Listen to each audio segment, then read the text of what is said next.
Muy buenas tardes, qué agradable poder empezar en esta hora nuestro programa. Muy agradecido a Dios por cada una de las personitas que se conecta a través de este medio.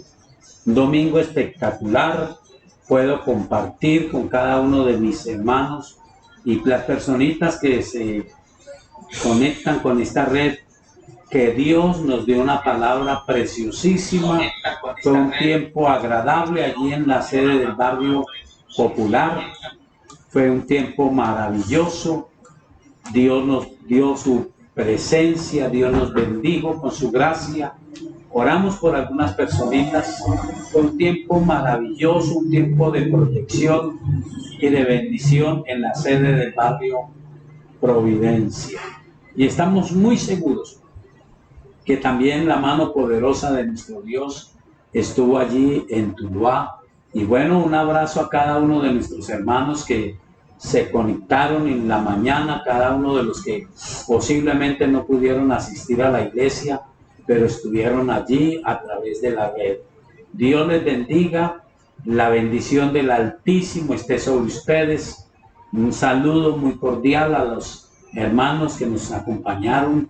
Fue una bendición tener la presencia de nuestro querido hermano y su esposa Andrea. Cada uno de ellos allí en Río Verde, cada uno de ellos fue una bendición con cada uno de ellos en su iglesia cuadrangular El Chagal. También estuvieron los hermanos de la Siria, cada uno de ellos fue una bendición.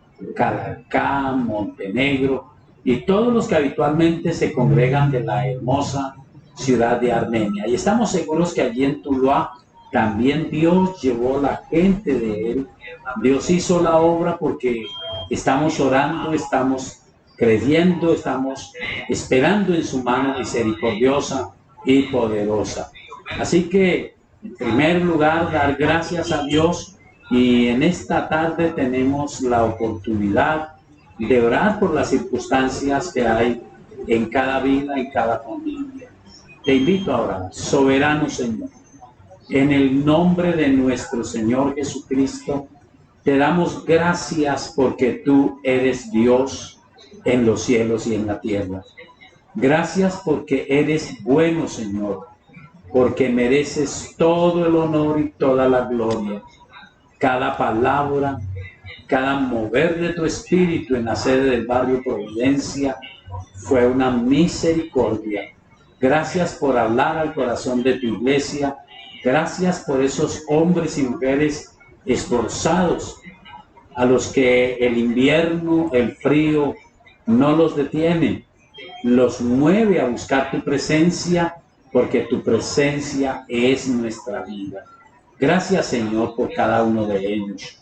Gracias, Señor, por los que estuvieron en la sede del barrio popular, porque tu presencia maravillosa estuvo allí para ayudarnos, para alentarnos, para darnos palabra de vida.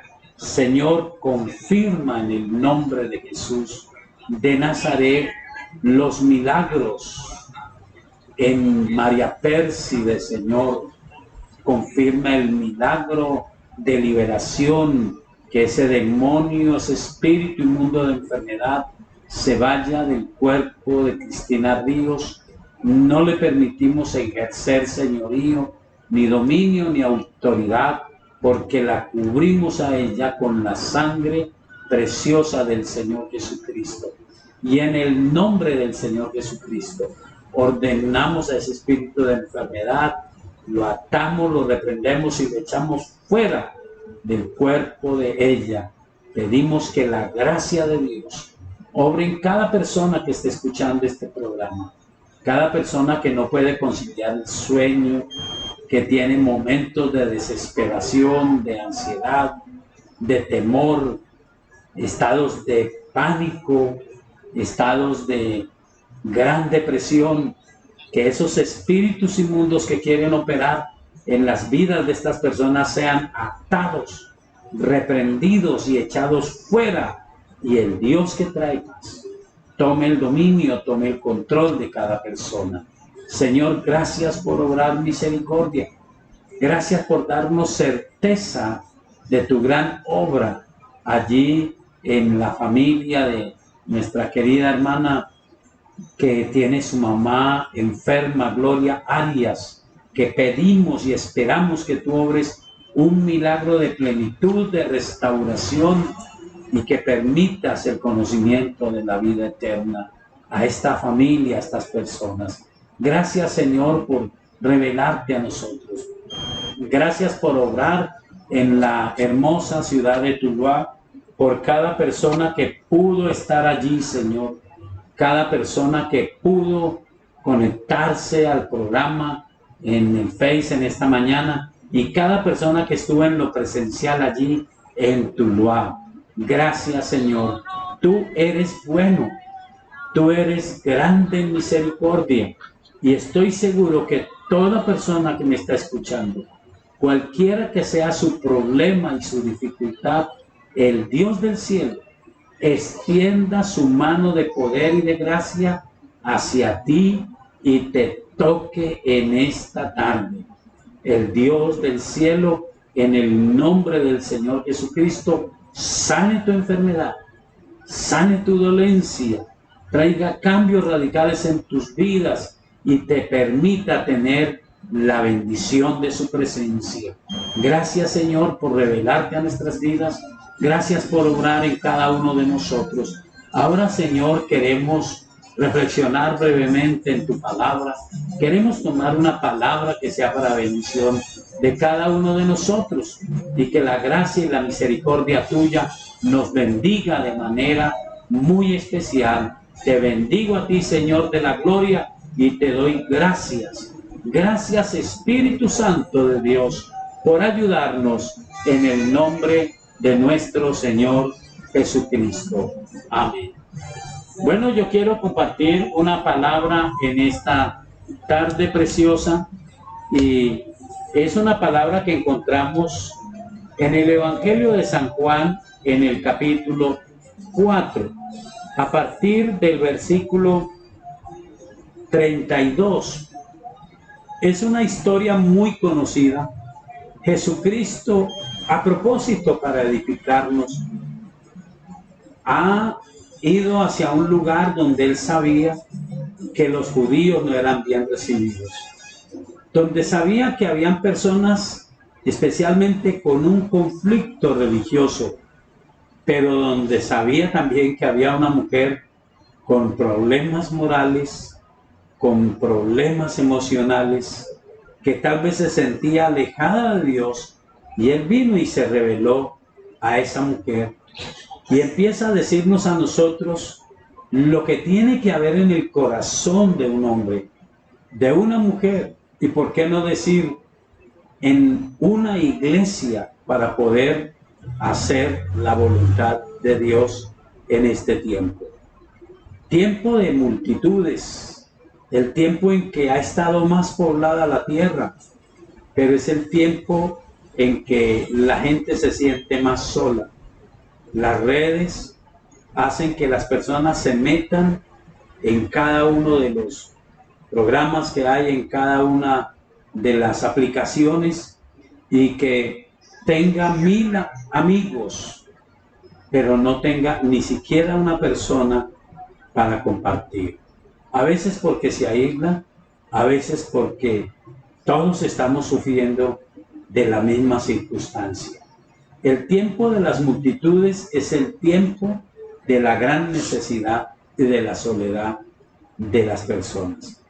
Pero estábamos hablando en esta mañana cómo Abraham, el padre de la fe, en un momento dado comenzó a ver las cosas conforme al ambiente humano y entonces equivocó la manera y fue la culpa o la causa mejor de que surgieran las naciones árabes que mantienen una enemistad legendaria con el pueblo de Israel, que mantienen una contienda, por así decirlo, acerca de cuáles son los verdaderos descendientes de Abraham.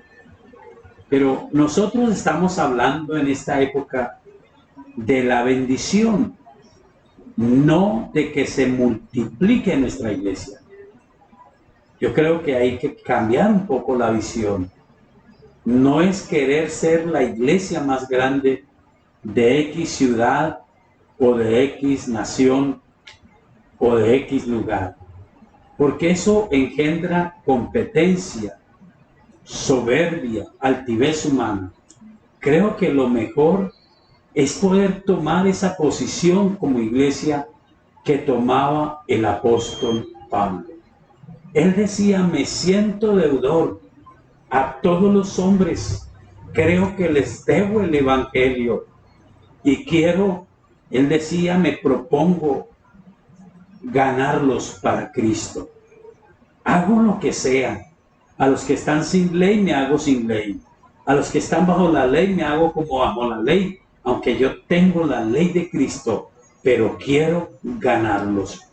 Y al hablar eso él decía: y con esto no quiero descuidar mi vida espiritual. No quiero que siendo el heraldo para otros, yo mismo venga a ser eliminado. En el año 1960 y algo, el pastor Paul Yong-Ki-Cho, que empezaba a despegar con su iglesia en Seúl, Corea, según lo que se lee en un libro que él escribió llamado Los grupos familiares y el crecimiento de la iglesia, él dice que había predicado tantas veces ese domingo que se desmayó. Y entonces, a pesar de ser un hombre que oraba por sanidad, le tocó ir al médico. Y cuando el médico lo examinó, un médico de confianza, le dijo: pastor, usted tiene que descansar. Está muy fatigado. Él estaba empezando a cosechar el éxito. O sea que no es como nosotros creemos, que el secreto son los grupos familiares. Ya él estaba comenzando a cosechar, pero se dio cuenta que lo estaba haciendo todo él solo. Y orando a Dios es donde nace la visión para él de los grupos familiares. Casi todas las iglesias han creído que el secreto son los grupos familiares y ha tomado diferentes matices. Algunas de las iglesias más representativas, una tiene el énfasis en los grupos familiares, otras tienen el famoso énfasis en los 12, pero no es ninguno de esos el secreto.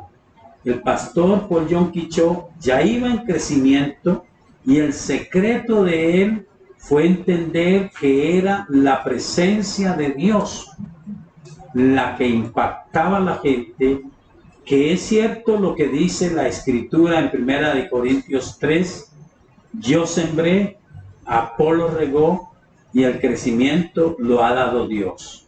Y nosotros no somos más que servidores por medio de los cuales ustedes han creído. Pero él entendió allí que había que superar un poco la idea de que él solo era el eje de la iglesia. Y para eso quiero usar este texto. Jesucristo está allí después de haber hablado a esta mujer y vienen sus discípulos trayéndole comida y rogándole, diciéndole: coma, Señor. Y él les dijo: yo tengo una comida que comer que ustedes no saben. Entonces los discípulos decían unos a otros: ¿le habrá traído alguien de comer? Jesús les dijo: mi comida es que haga la voluntad del que me envió y que acabe su obra. ¿No decís vosotros: aún faltan 4 meses para que llegue la siega? He aquí os digo: alzad vuestros ojos y mirad los campos, porque ya están blancos para la siega. Y el que siega recibe salario y recoge fruto para vida eterna, para que el que siembra goce juntamente con el que siega. Porque en esto es verdadero el dicho: uno es el que siembra y otro es el que siega. Yo os he enviado a segar lo que vosotros no labrasteis. otros labraron y vosotros habéis entrado en sus labores. Y muchos de los samaritanos de aquella ciudad creyeron en él por la palabra de la mujer que daba testimonio diciendo, me dijo todo lo que he hecho. Entonces vinieron los samaritanos a él y le rogaron que se quedase con ellos, y se quedó allí 2 días. Y creyeron muchos más por la palabra de él, y decían a la mujer, ya no creemos solamente por tu dicho, porque nosotros mismos hemos oído y sabemos que verdaderamente este es el Salvador del mundo, el Cristo. Jesús estaba hablando a sus discípulos, a los que estaban con él. Y permítame decir que su propósito no era solamente que esto lo entendieran, si pudiésemos decir así, los 12.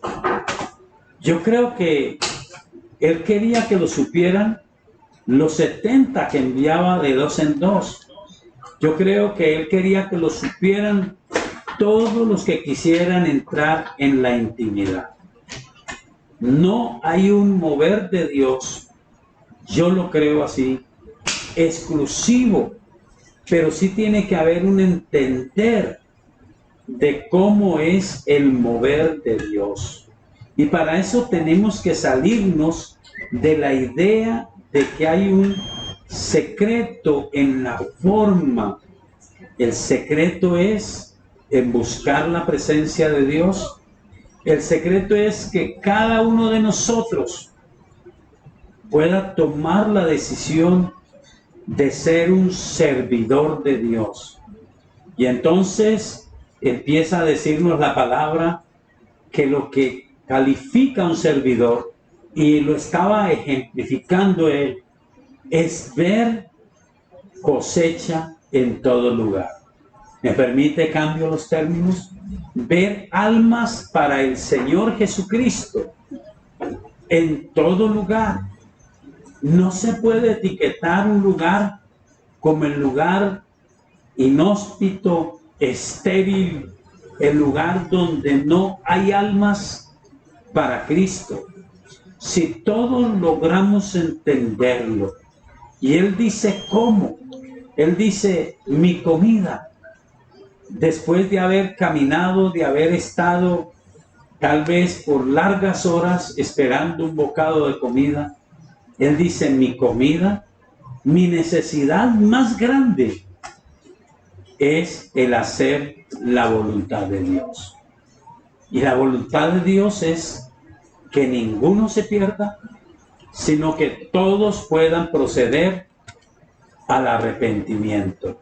Así que entonces Dios, el Todopoderoso, el Soberano, el Eterno Dios, quiere contar con hombres y mujeres que quieran ver la oportunidad de la salvación del Dios del cielo para muchas personas, para muchos que no lo conocen, pero que esos que le sirven a Él puedan ver que hay almas para Cristo en todo lugar, en todo lugar. Entonces Él les dice, ustedes no pueden seguir diciendo, falta tiempo. Es mejor que levanten sus ojos y vean los campos listos para la cosecha. El que quiere impedir la obra de Dios llena nuestro corazón con ideas. Nos lleva a nosotros, dijimos en la mañana, a tomar la idea que tuvo en primer lugar el pastor Paul John Quichot. El pastor tuvo la idea de que había que tomar la forma en que hacían los cultos las iglesias grandes de su región, de su lugar.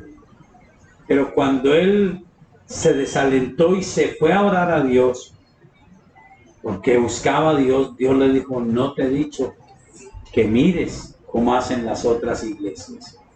Entonces no digo que no haga los grupos familiares, trabaje con los 12, pero conviértase en alguien que le sirve a Dios. Y nosotros, los que estamos frente a la iglesia, los pastores, los servidores, los que estamos cerca del altar, tenemos que ser servidores. Si comienza en nosotros esa convicción de que hay almas para Cristo, de que hay una cosecha para Dios, entonces Él nos dice que uno es el que siembra y otro es el que cosecha. Nosotros estamos llamados a compartir el Evangelio, pero en realidad cosechar es lo que debemos de hacer en este último tiempo. Si usted nota la palabra, dice que la mujer fue y testificó.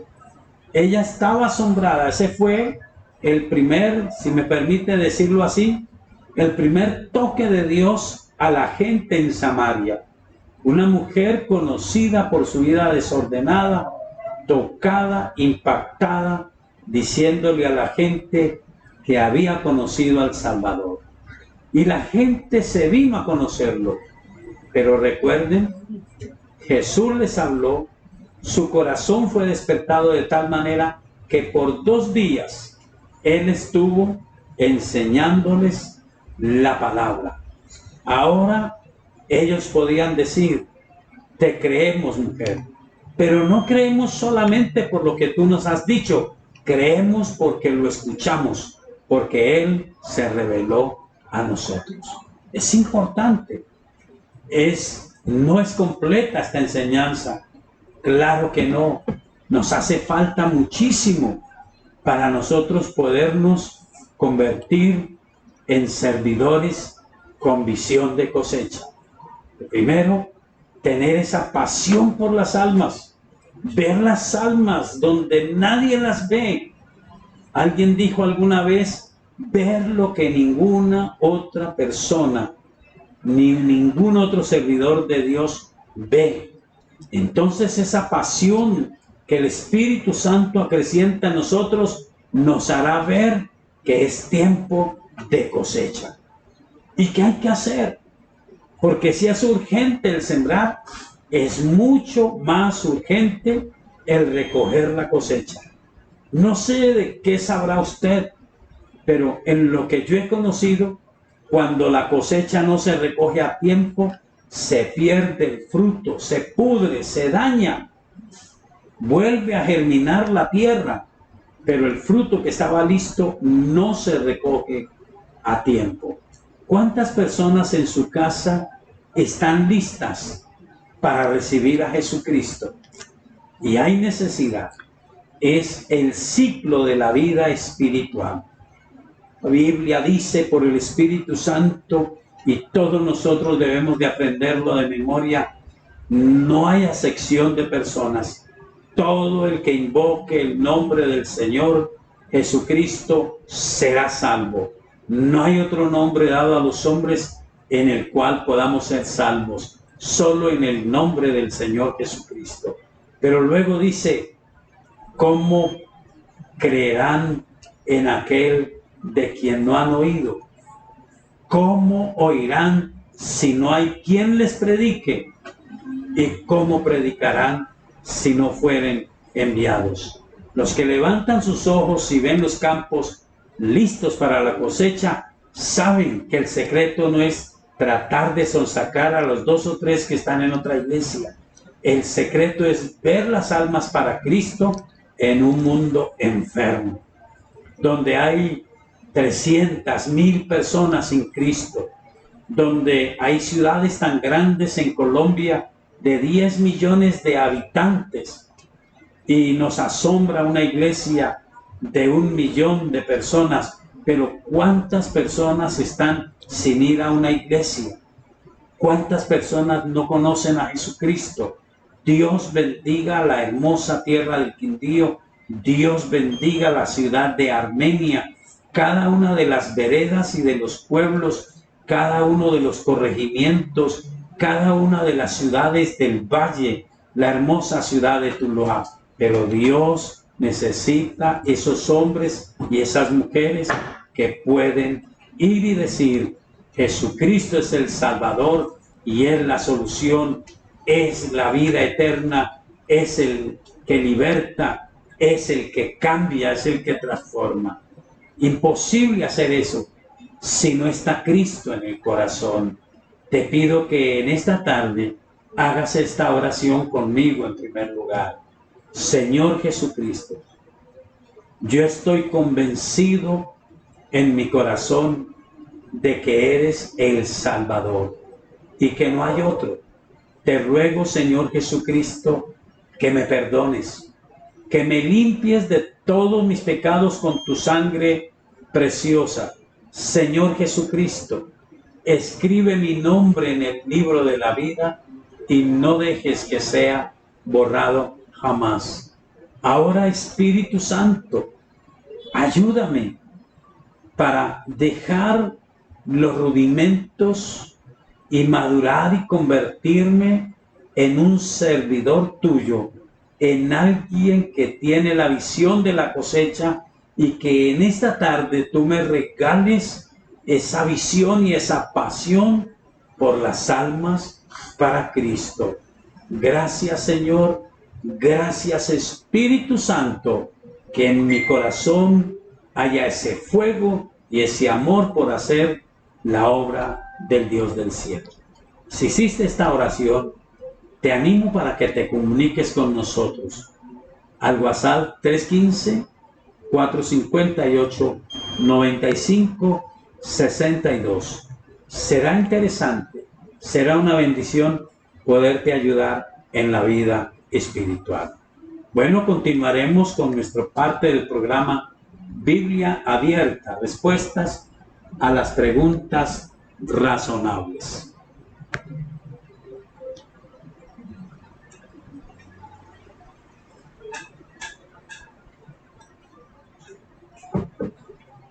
Buenas tardes para todos. Bueno, la primera pregunta dice así: ¿un cristiano puede temerle a la muerte?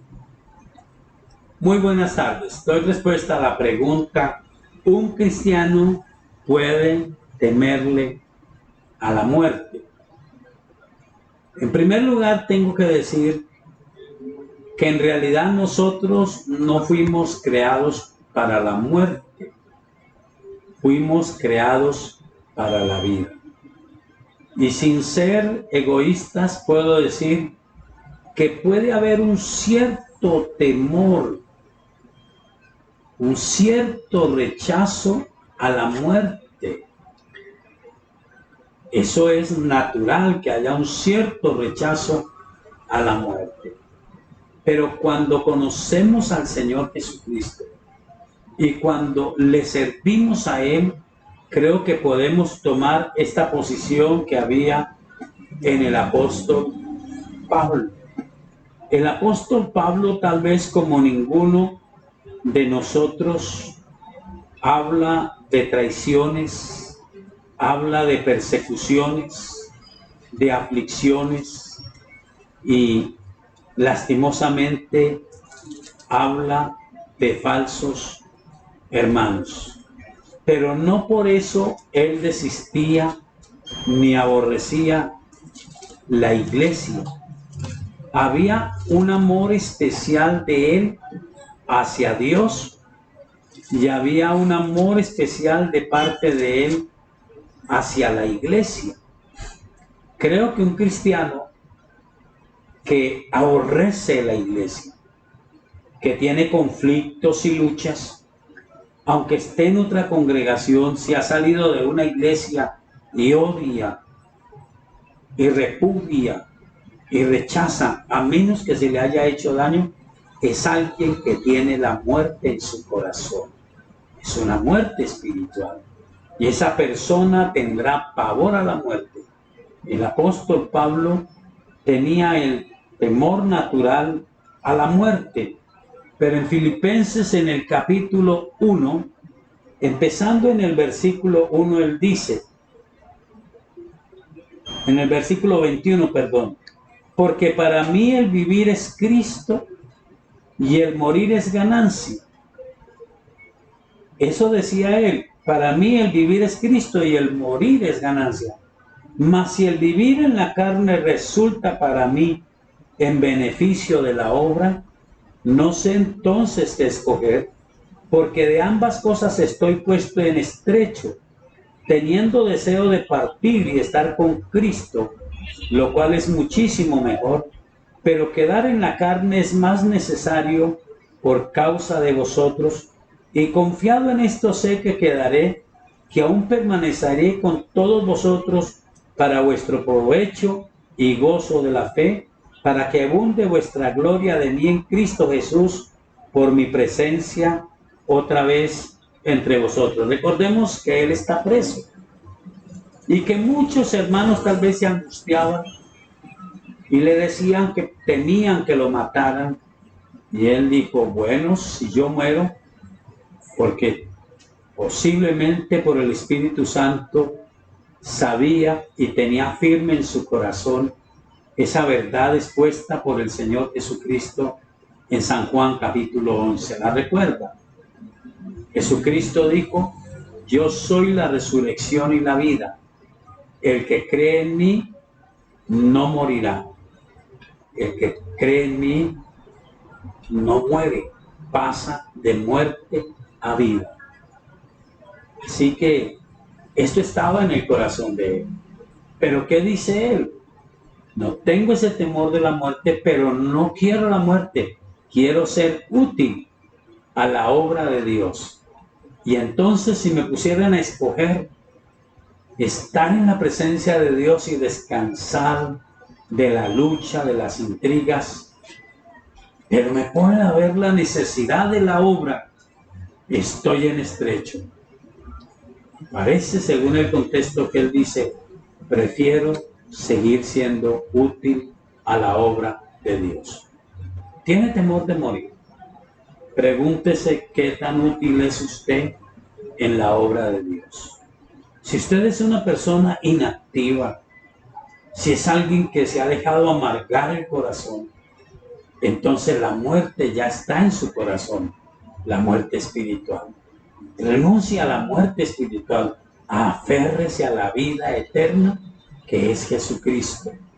Y entonces podrá decir usted, como dijo el Señor Jesucristo, yo creo en el que es la resurrección y la vida y sé que no moriré jamás, porque cuando salga de esta tierra iré, como dijo el apóstol Pablo, a estar en la presencia del Señor, lo cual es mucho mejor. Entonces respondo, un cristiano puede tener el temor natural a la muerte, pero no el pavor, y sin embargo, cuando mira la bendición, el privilegio de hacer algo en la obra de Dios, preferirá vivir para ser útil a la obra de Dios. Así que espero que Dios te bendiga y que esta respuesta te pueda ayudar a tener claridad en tu corazón. Bueno, muchas gracias. La segunda pregunta dice, si un cristiano tiene una muerte trágica o dolorosa, ¿es un tipo de castigo de parte de Dios? Para contestar esa pregunta,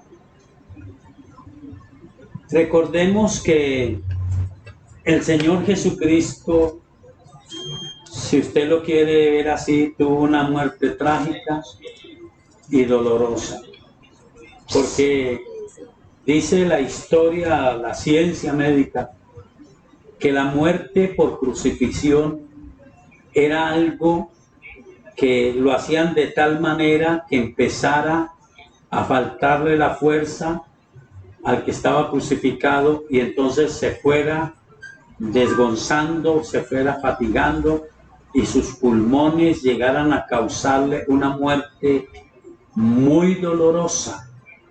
Algunos apartes del Salmo 32 hablan del dolor de la crucifixión.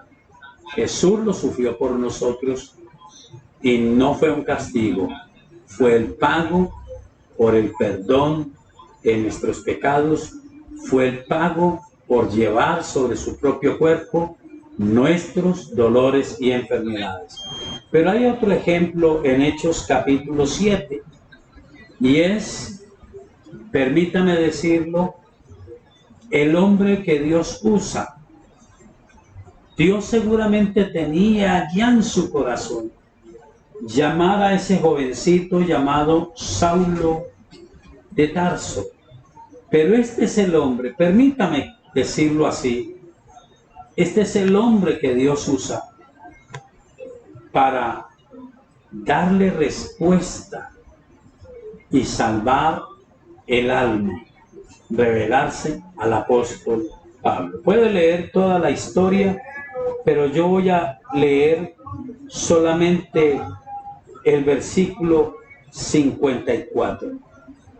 Oyendo estas cosas se enfurecían en sus corazones y crujían los dientes contra él, pero Esteban, lleno del Espíritu Santo, puesto los ojos en el cielo, vio la gloria de Dios y a Jesús que estaba a la diestra de Dios, y dijo: he aquí veo los cielos abiertos y al Hijo del Hombre que está a la diestra de Dios. Entonces ellos, dando grandes voces, se taparon los oídos y arremetieron a una contra él, y echándole fuera de la ciudad le apedrearon, y los testigos pusieron sus ropas a los pies de un joven que se llamaba Saulo, y apedreaban a Esteban mientras él invocaba y decía: Señor Jesús, recibe mi espíritu. Y puesto de rodillas clamó a gran voz: Señor, no le tomes en cuenta este pecado. Y habiendo dicho esto, durmió. Muerte trágica, muerte dolorosa, pero con un fruto. Dios escuchó su oración. No les tomes en cuenta este pecado. Y Dios llamó a Saulo de Tarso y lo convirtió en el gran apóstol Pablo. Estoy hablando de un hombre lleno del Espíritu Santo. Dios no nos escogerá a todos para una muerte trágica, pero sí tengo que decir, hace algunos años, un joven que parecía muy ejemplar en una iglesia, de pronto fue asesinado en una discoteca.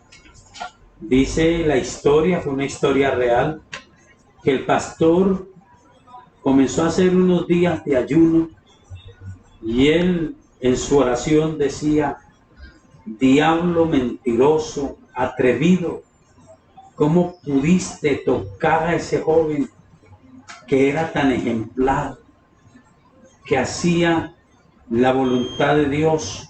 ¿Cómo te atreviste? La historia dice que este pastor tuvo de parte de Dios el permiso de escuchar a Satanás. Y Satanás le dijo: estás equivocado. Yo no puedo tocar a los que están protegidos por la sangre del Cordero de Dios. Yo no puedo oponerme al Espíritu Santo. Entonces, ¿por qué lo tocaste? Dijo: pregunta dónde estaba. Él no estaba en las cosas de Dios. Él estaba en una discoteca a la cual siempre iba después de los cultos de los sábados. Y allí hacía lo que hace cualquier persona que no conoce a Jesucristo, pero me conoce a mí. Él estaba en mis terrenos, y lo que está en mis terrenos es mío, y yo lo domino. Si ese joven hubiese estado en los terrenos de Dios, yo no hubiese podido tocarlo. Pero nos sucede lo que dice el libro de Eclesiastés. ¿Lo recuerda? Estamos en la época de la gracia, y gloria a Dios por esa misericordia. Pero en el libro de Eclesiastés dice: porque no se ejecuta luego sentencia sobre la mala obra. ¿Lo recuerda? Entonces el corazón de los hombres está dispuesto al mal. Si una persona juega con la gracia de Dios, Dios lo protege, Dios lo libra, hasta que, sin darse cuenta, se aleja de la gracia, llega el momento de la desgracia y puede tener una muerte trágica porque invocaba a Dios, pero no respetaba ni andaba en las cosas de Dios. Así que si un cristiano muere una muerte trágica como Esteban, lleno del Espíritu Santo, repercutirá en salvación de miles de hombres. Esa es la historia de las misiones, es la historia de hombres y mujeres que sembraron el Evangelio, que fueron asesinados, pero su sangre hizo que la misericordia de Dios tocara a miles. El mayor sacrificio lo hizo Jesús. A la gran mayoría de nosotros no nos tocará sacrificarnos al punto de dar la vida, pero sí tenemos que luchar contra la carne, contra los deseos engañosos del cuerpo, contra la vanagloria de la vida y ver el fruto para Dios. El Espíritu Santo nos ayudará. Que ninguno de nosotros perezca por estar pisando los terrenos de Satanás. Pero que el hecho de que no se ejecute sentencia sobre la mala obra nos llene nuestro corazón de ingratitud y de desprecio por la gracia. Recuerden lo que dice el libro de los Hebreos, creo que es el capítulo 10. ¿Cómo dice más? Este pasaje dice en el capítulo 10, versículo 26, porque si pecáremos voluntariamente, después de haber recibido el conocimiento de la verdad, ya no queda más sacrificio por los pecados, sino una horrenda expectación de juicio y de hervor de fuego que ha de devorar a los adversarios. El que viola la ley de Moisés por el testimonio de 2 o de 3 testigos muere irremisiblemente. ¿Cuánto mayor castigo pensáis que merecerá el que pisoteare al Hijo de Dios y tuviere por inmunda la sangre del pacto en el cual fue santificado e hiciere afrenta al Espíritu de gracia? Yo creo que no pecamos y enseguida viene el juicio de Dios y somos destituidos, pero no podemos abusar de la gracia. Debemos de retornar a ese Dios maravilloso y entonces, si yo tengo que morir violentamente lleno del Espíritu Santo, sé que mi muerte contribuirá a que miles sean salvos. Pero ahora, el morir a las cosas del mundo también me permitirá abrir la boca con poder del Espíritu Santo y lograr la salvación de muchos. Espero haber contestado la pregunta. Bueno, vamos con la otra pregunta. Dice, ¿qué significa renovar el espíritu de nuestra mente según Efesios 4:23? ¿Y cómo hacerlo dicho según lo que dice el texto? ¿Cómo que? Perdón, me repita la pregunta. ¿Cómo hacerlo según lo dicho por el texto? ¿Cómo hacerlo según lo dicho por el texto? Sí, ¿cómo Bueno, renovar vamos a nuestra mirar mente? primero Efesios 4:23, a ver cómo nos dice. Quiero recordar, si esta persona le agradezco que colocó el texto, pero quiero recordarle el principio básico. La Biblia se interpreta a sí misma porque fue inspirada por el Espíritu Santo. A veces la respuesta está en el mismo libro o en el mismo capítulo o en los versículos que siguen antes, que están antes, perdón, o que siguen. Entonces, Efesios capítulo 4, versículo 23 dice: y renovaos en el espíritu de vuestra mente. Pero el subtítulo antes del versículo 17 dice: la nueva vida en Cristo. Entonces se está hablando esencialmente a una persona que conoce a Dios, que sabe de la palabra del Señor. Y note, escúcheme si no me entiende bien, pero quiero o espero que Dios me ayude a que usted lo entienda. No pudiese colocar un porcentaje porque nada podemos hacer separados del Señor Jesucristo. Entonces no me pudiese atrever a decir a usted le corresponde el 50 o el 40, pero un trabajo de renovación lo obra el Espíritu Santo en nosotros.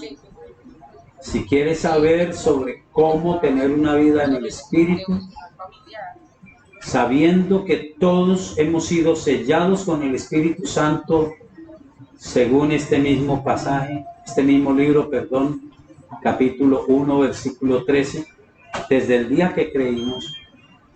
Pero cómo llevar una vida guiada por el Espíritu, Romanos capítulo 8, Gálatas capítulo 5. Entonces, la Biblia sí nos da una responsabilidad. El Espíritu Santo hace la obra, pero yo también tengo que disponer el corazón a renovar, dice, el espíritu de mi mente. Y nos devolvemos al versículo 17. Esto pues digo y requiero en el Señor, que ya no andéis como los otros gentiles que andan, note esto, en la vanidad de su mente. Yo no puedo permitir que pensamientos de vanidad entren en mi mente.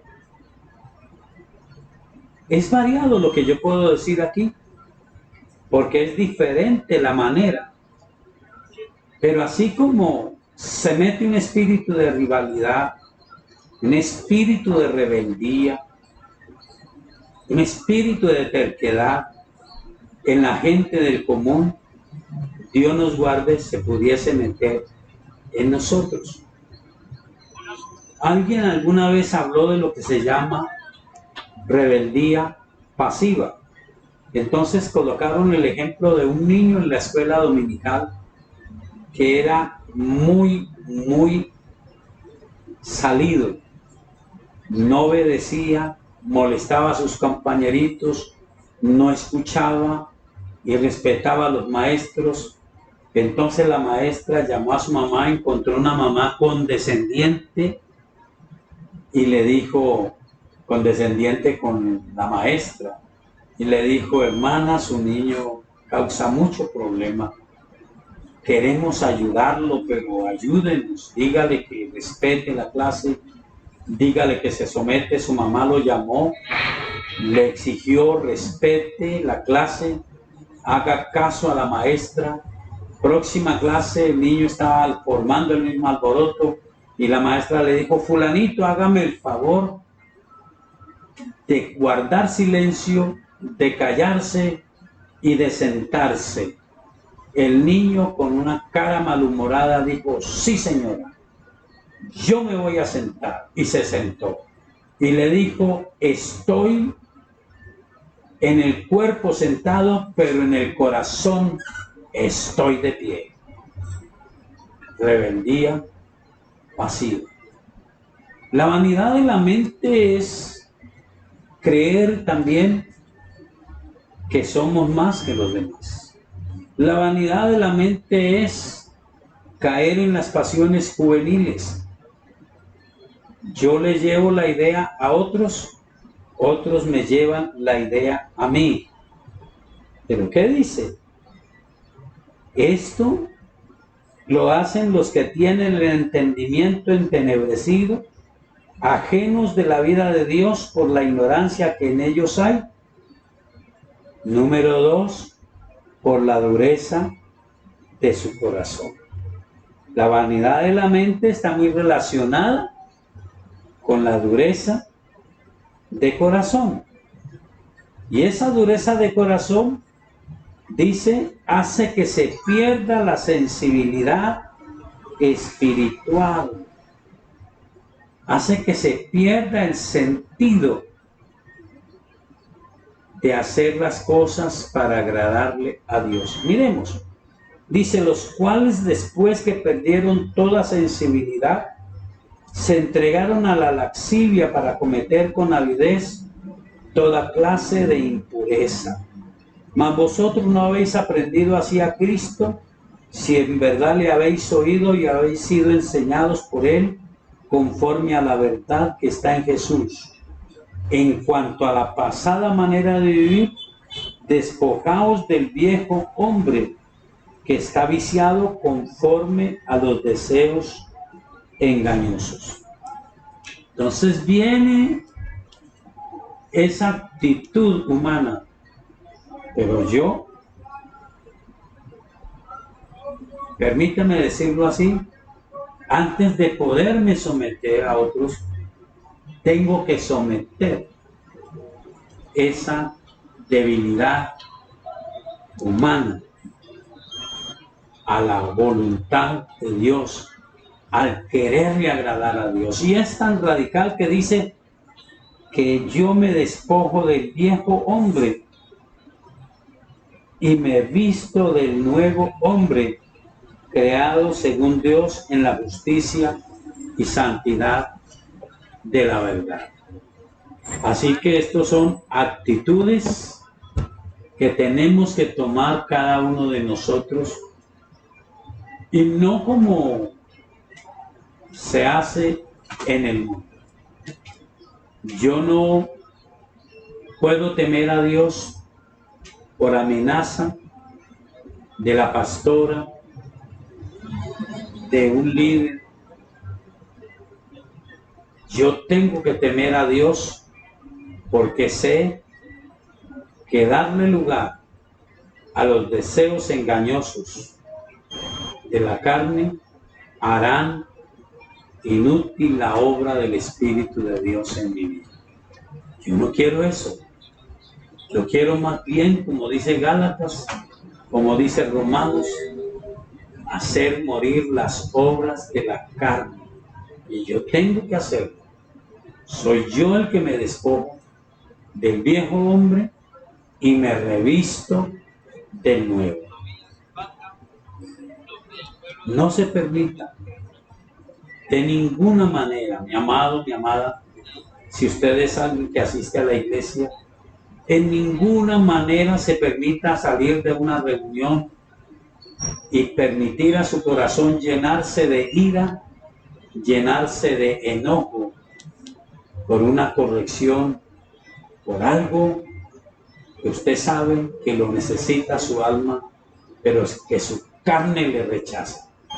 Y usted dice, no, no me voy a someter, no me voy a humillar. Yo no me humillo, yo me despojo del viejo hombre y me revisto del nuevo, porque sé que el viejo está viciado conforme a los deseos engañosos, y sé que el nuevo está revestido de Jesús. Si usted mira la lista que sigue, nosotros, digo yo, hay veces le ponemos cuidado a lo grueso. Sin embargo, a veces lo grueso lo pasamos por alto. Pero a veces lo sencillo no lo miramos. ¿Qué le parece? Por lo cual, desechando la mentira, hablad verdad cada uno con su prójimo, porque somos miembros los unos de los otros. Hablar verdad no es aclarar cosas. Hablar verdad es reconocer lo que dijo Jesús. Jesús dijo, el que quiera ser el mayor de ustedes, sea el menor. Y llegó al extremo. Llegaron a un lugar, tomó un latón con agua, una toalla y empezó a lavar los pies de sus discípulos. El apóstol Pedro le dijo: Señor, yo no estoy de acuerdo. A mí no me va a lavar los pies usted. Y él le dijo: si no te lavo los pies, no tendrás parte conmigo. Un doble significado: la limpieza que da Dios a nuestros pasos, pero la humildad. ¿Ven lo que yo hice? Ustedes me llaman maestro y señor, y lo soy, pero estoy entre ustedes no como el que es servido, sino como el que sirve. Esa idea de siempre estar reclamando y siempre sentirme maltratado, y esa idea que el diablo, que se quiere robar la palabra, ha colocado en el corazón de muchos que van a una celebración espiritual, que ven palabras, que reciben, que tienen la presencia de Dios, y de pronto alguna cosita se mete allí y se siembra la cizaña y se va la persona para casa toda ofuscada, toda herida, hasta con ideas de no regresar, con las ideas de declararse inútil en la obra, impotente en la obra. Eso no es de Dios. Hablar verdad, cada uno con su prójimo, es ubicarnos en el lugar que nos corresponde. Y sigue diciendo muchas cosas que usted puede mirar con mucha calma, pero en esta tarde queremos agradecer a Dios por su presencia, pedirle al Espíritu Santo que nos ayude, que nos edifique, que usted y yo podamos despojarnos del viejo hombre. Recuerden, mi amado, yo no puedo despojar a otro y decirle: usted tiene que cambiar. Yo puedo enseñarle, yo puedo amonestarlo, pero al primero que tengo que, sí puedo exigirme, despojarme, es a mí mismo. Y puedo revestirme a mí mismo y hacer ese propósito que dice Santiago: todo hombre sea tardo para hablar, sea tardo para airarse, pero muy pronto para oír. Oremos. Soberano Señor, gracias Espíritu Santo por ayudarnos. Yo sé que no debo temer a la muerte, pero sé que no estoy preparado para la muerte, estoy preparado para la vida. Por eso te he reconocido a ti como mi Señor y mi Salvador. Y sé, Señor, que no andaré en tinieblas, porque te sigo a ti, que eres la luz del mundo. Señor, gracias, porque tú me enseñas a tomar responsabilidad y negarme, controlar esos pensamientos y hacer la diferencia. Yo era, pero ahora no soy. Ahora Cristo está en mí. Ahora lo que vivo, lo vivo en la fe del Hijo de Dios. Espíritu Santo, ayúdame en la tarea diaria de despojarme del viejo hombre y revestirme del nuevo. Y ayuda a cada uno de mis hermanos y hermanas en la fe, que seamos los cristianos de bendición y de éxito que tú quieres que seamos, para poder bendecir a otros. Gracias, Señor, en el nombre del Señor Jesucristo. Amén. Recuerde que mañana lunes tendremos nuestro programa La Hora de Poder por Suldemaida Radio 106.9, 5 a 6 de la mañana. Bendiciones. Un abrazo para todos. Una excelente noche.